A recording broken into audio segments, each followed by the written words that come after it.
All right, several states are ramping up security in the wake of the shootings of two Minnesota politicians and their spouses. And in just a few hours, lawmakers on Capitol Hill will attend an emergency security briefing of their own. One senator told us there is no place for violence in a country with freedom of speech. Listen.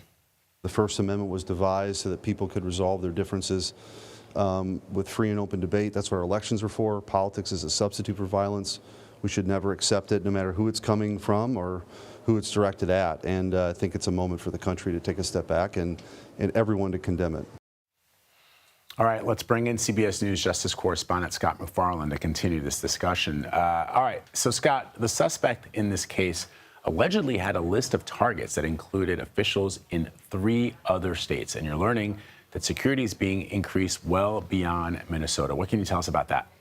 Yeah, Vlad, in several different ways. First of all, we've heard from some lawmakers who say they've been notified that they were on the target list of this alleged shooter, including a congresswoman from Grand Rapids, Michigan, Hillary Scholten, who canceled a town hall meeting last night because of it, and Greg Landsman, a Democrat from Cincinnati, who says he beefed up his police presence because of that.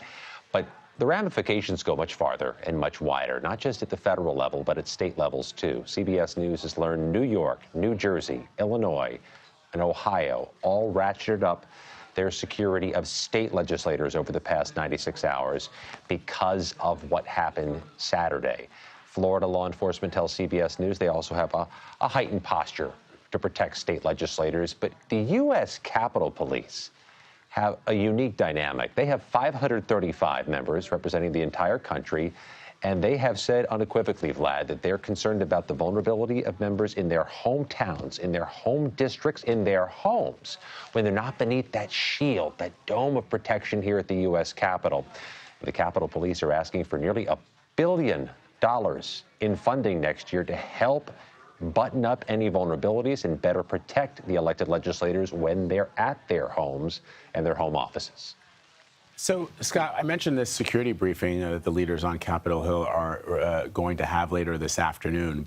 And I know that the job of reporters and journalists is to press these lawmakers on the rhetoric that many of them use, the dehumanizing language that they use to paint the opposition. And I wonder if there's even just a discussion around that, those root causes. I know there was some back and forth from members of the U.S. Senate with Senator Mike Lee, who posted some sort of joking tweets on X.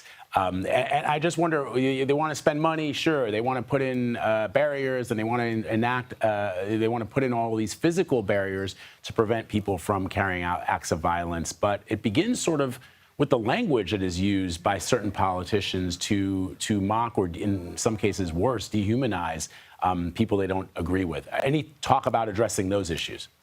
Yeah, your finger's really on the pulse of a critical issue here. There are these cross currents going on where you have this bipartisan condemnation of the violence and bipartisan calls for Congress to be better secured, to invest in security. But you also have elected leaders blaming the other party for rhetoric that may infuse some of these threats with energy. And of course, you have any number of Democrats who say President Trump opened the door for more political violence when he pardoned 1,500 plus Capitol riot defendants, calling them political prisoners and righteous, that this may incentivize other people to think they're righteous, that they're political patriots, and that excuses their threats of safety.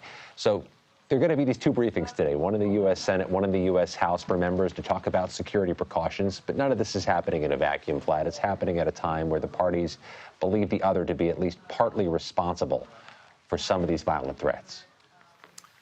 All right. Scott MacFarlane, to be continued, I'm sure. Scott, thank you very much, as always, my friend. Appreciate it.